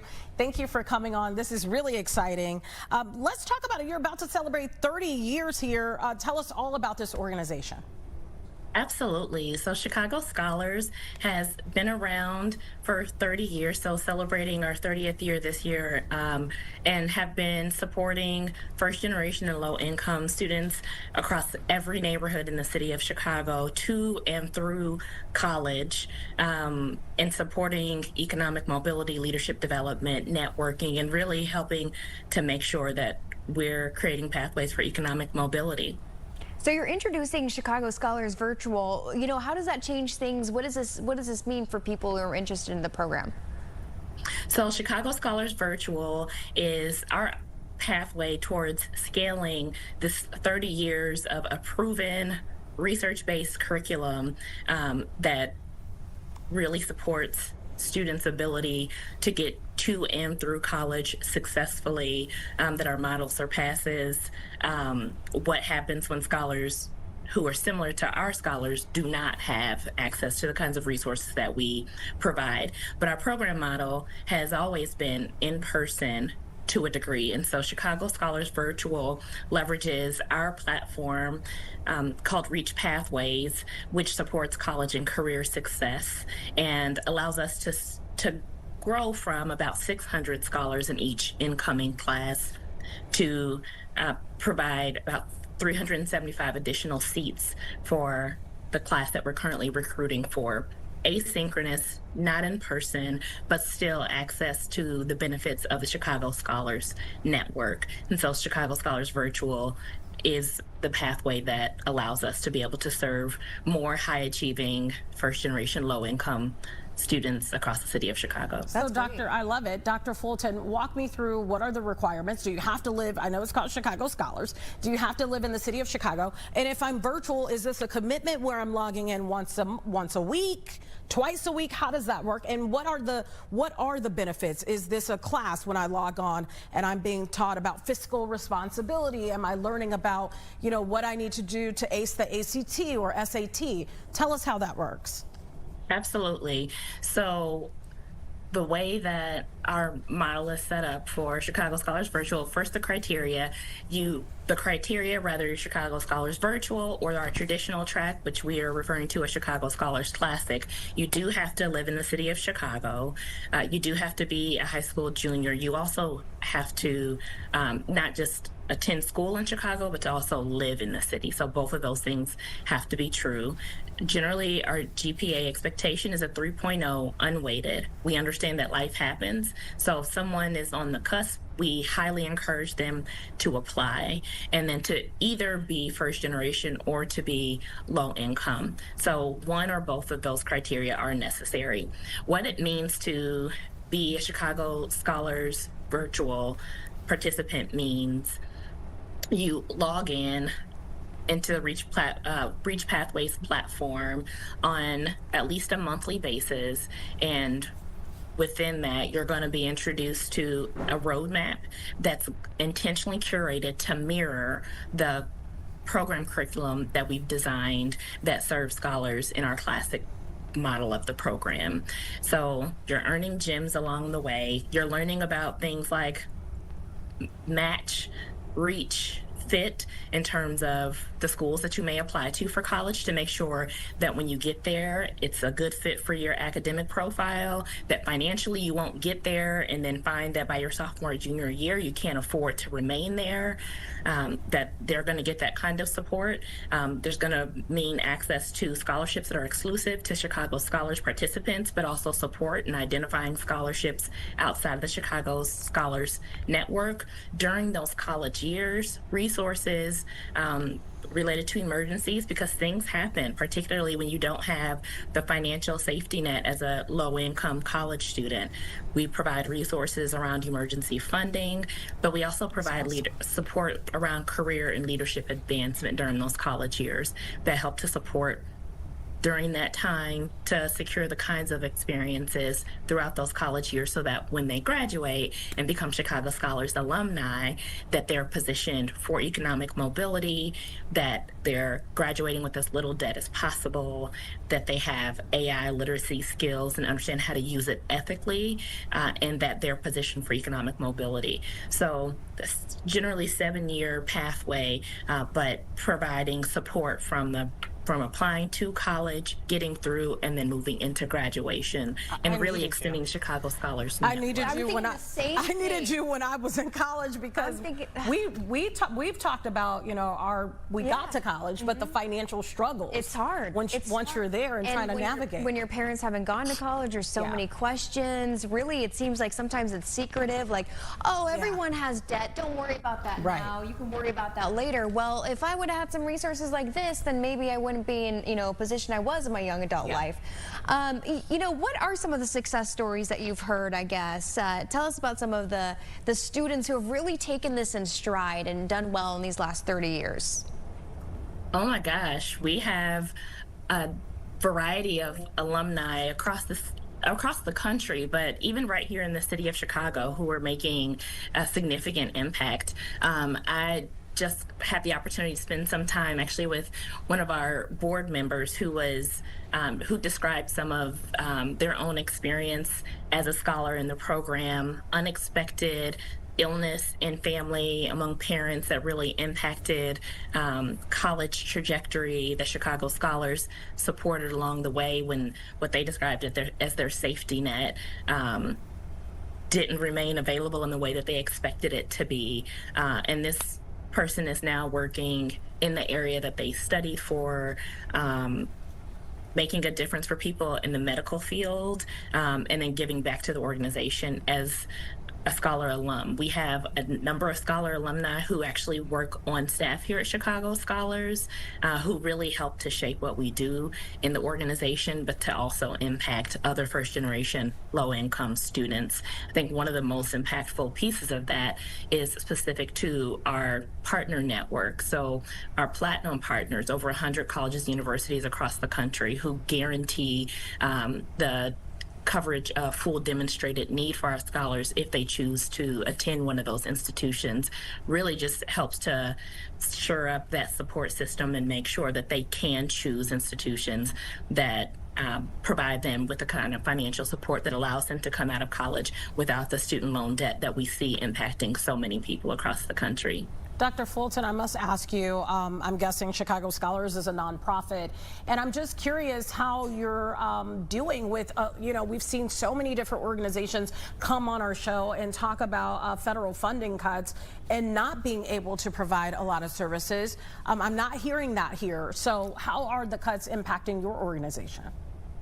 So Chicago Scholars fortunately doesn't rely on federal funding. Awesome. We are in fact a 501c3, but we have donors who are partners, who are funders, who have a deep understanding of and commitment to the work that we do.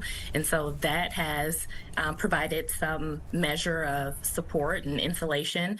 We haven't been able to come out unscathed, but have been able to navigate. I think another really important part of what's helped to protect some of that is the Reach Pathways platform, which is where Chicago Scholars Virtual is delivered. That's our ed tech platform that we built about 3 years ago, and in the course of these 3 years, we now have over 40,000 users. But that Reach Pathways platform has also been a resource for accessing new financial resources because of just how novel it is and what it does and what it is allowing us to do in terms of scaling and providing support to people all over the country. It's free to access, and now we're able to use it to support our scholars. So we've been really fortunate in that way. That's so great. I love everything you're saying, especially now making it, attainable too for students who already have their lives booked, like to not have to have it a requirement. Meet in person, once, twice a week. You're even opening it more to make it virtual. For people who are watching and they're interested, they know a student that might benefit from this, what is your website, and is there any deadline to, sign up or apply to the program that they need to keep in mind? Yes, I'm so glad you asked that. So if people are interested, our application is open right now. You can find our information at chicagoscholars.org and navigate to the Apply Now option there on our website. The application is open until February 4th. So we encourage people to get those applications in as soon as possible. If you know someone who's a high school junior who lives and goes to school in the city of Chicago, public, private, homeschool, all of those options are available. Share it with someone you know to get the word out. It's no cost to participants or their families. So it's a really special opportunity that we want to make available to as many people across the city of Chicago as we can. And it's free. That's a big deal. Dr. Fulton, it has been a pleasure. Thank you so much to come on and talk about Chicago Scholars. Absolutely. Thank you. All right. Well, coming up next, we're going to talk about a whole lot of stuff. THC, you can get it over at the United Center. Something I predicted. I'm going to say that. I predicted this new trend. And then Teatro ZinZanni, I didn't see this coming. I told you I just went there not so. Did you ever make it? No, I Okay. didn't. Well, we're going to talk about it too. Right after this break. We'll be right back. I'm attorney Chris Cooper.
around back then. Welcome back to Chicago Now. Me either. We're talking about something that's coming up at the end. But I told you, I predicted this, okay? Because Anthony and I were talking a lot about how, you know, dry January was part of the conversation, how people are switching to THC drinks, and how there's that huge ad right now for Senorita on the Kennedy Expressway, and it's a THC infused drink. There it is right there, and it says like cheat code for dry January, something like that.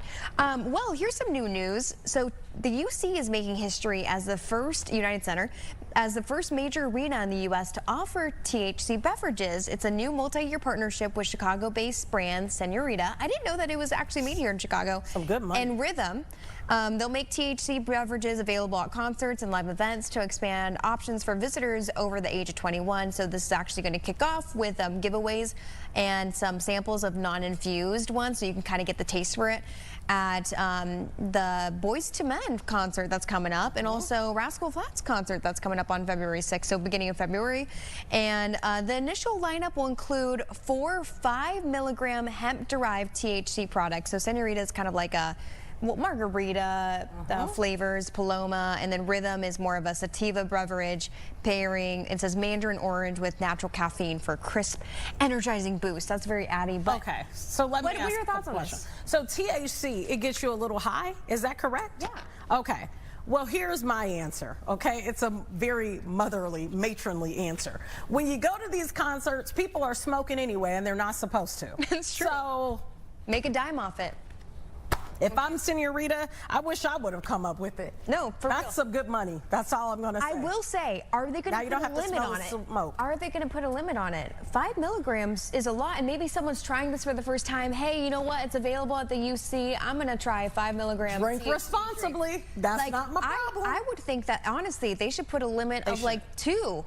I mean, I don't know. Because I don't know how that works with insurance or who's responsible if something goes left when someone leaves a venue after if you see someone standing in a corner panicking or calling the cops on themselves, then maybe you know they've had a little much too much time. Yeah, I hope they limit them. I really do. Because I'm telling you, I think that would be a really bad idea. It could cause a ripple effect. I'll just leave it at that. But otherwise, as a business, I wish I would have come up with it. People are going to be freaking out. Well, I guess it's better than smelling, you know, because when you go to some of these concerts and you're not into smoking, for example, maybe it won't. But sometimes you don't want, you're leaving smelling like you're the person that's been smoking. I didn't go there to have secondhand smoke. You're going to be accused. Like the times that you're in the elevator and someone is just in there and they just reek. And then that person leaves, you go up to another floor, then another person joins, they're like looking at you like you just, you know. Yeah, like you've been chiefing all day. That wasn't me. Exactly. I don't smoke. I've never smoked. Exactly. I don't even know what it's about, honestly. Exactly. I don't know. But this is, I predicted because I'm not judging. Sales are going down. No, really not. I'm not judging. I think that there's people who are trying to experiment at the United Center shouldn't experiment at the United Center. That would be crazy. THC, sometimes, correct me if I'm wrong, is this where, you know, sometimes people feel like a bit of euphoria? I mean, they're just high. They're high, right. Okay, so with that, you could have all kinds of things happen. Euphoric, but you also, that's what I'm saying, but also you could be panicking. Yeah, like, you could. If you've never done that before. You have 2 drinks and you have a slight buzz, well, you'd be pretty messed up with 2 of these, I'm guessing. I'm not going to try it, but it sounds like a great business model, and kudos to them for getting this partnership with the United Center. What a great way to get your product out. I think from a business perspective, this is the future. This is going to be the future. Yeah, very smart. Rather than maybe we should come up with one. Be their competition. I don't know. Something Chicago Now. Senoritas too. All right. Right. Let's talk about Teatro ZinZanni. We've had them on our show. It's like a circus act with dinner, and you know they also include you as part of the show. We've had them on here several times, and this is really unfortunate that we even have to announce this. That's us right there. That was the juggler there, and then I kind of backed off. You're watching. You're like, what's happening? I'm like, you won't be hitting me. And then we had, I think it was a couple of weeks ago, we had the gentleman that could like just spin. Like, wasn't he just like spinning? He was an acrobat. Was he on his head or something? I can't remember now. Acrobat. He was fantastic. fantastic. But apparently, and I've gone to this, and I told you what I thought about it. After a 7-year run, the last show is happening Saturday. The founder has made the decision this month to close, saying that it was a bit of a shock. Since September, they say tickets have dropped 25% from the year before. Now, here's what I will say, and I don't know their business model or anything like that, but I told you when I went with my husband, I spent well over $300 for tickets, and I thought that it was just you and him. It was just us. We did have dinner there, but I did think, you know, overall, the average person right now, considering all that we're talking about, we just talked about SNAP benefits. It's NIPSCO. If you got a gas bill, that's up. I mean, everywhere you turn, you're being hit in your pockets. Property taxes. People don't have that kind of extra money to spend, and honestly, I didn't really want to spend it, so I didn't really have it to spend. So with that being said, I could see why. I wonder if they considered maybe just doing like hors d'oeuvres and still keeping the show, because maybe that would have brought down the cost. I wonder where a majority of that cost is coming from. Is it renting the space? Yeah, well, it actually says that it closed and it shows in Seattle for similar issues. Yeah, but there is hope on the horizon. It says they're hoping to hibernate and to create another future with the beautiful space. They're hoping to return in the fall. Maybe just here's just a suggestion. You know, I'm not a business, I don't have, you know, I'm not a business person. But maybe do like a flight of drinks, some hors d'oeuvres, bring down those ticket prices, and you can sustain, because I honestly feel like those ticket prices are a lot for the everyday person. And so when I went, there were a lot of empty seats, and I think that's why. The talent is, you can't dispute the talent. The talent is there. But it's so hard because look at the competition that they have, you know, with folks down the street, you know, with some of these big show productions and stuff. But And it's a beautiful area. It's so many people on the cast too, so maybe you got to pay.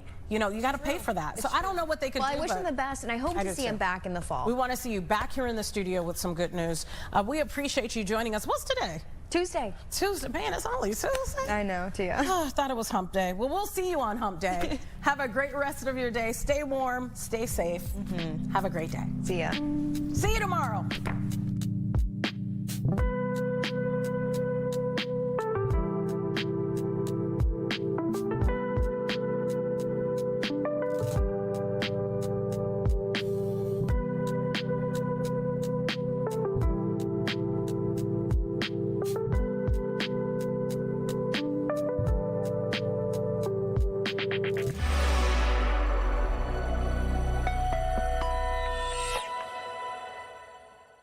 Good news.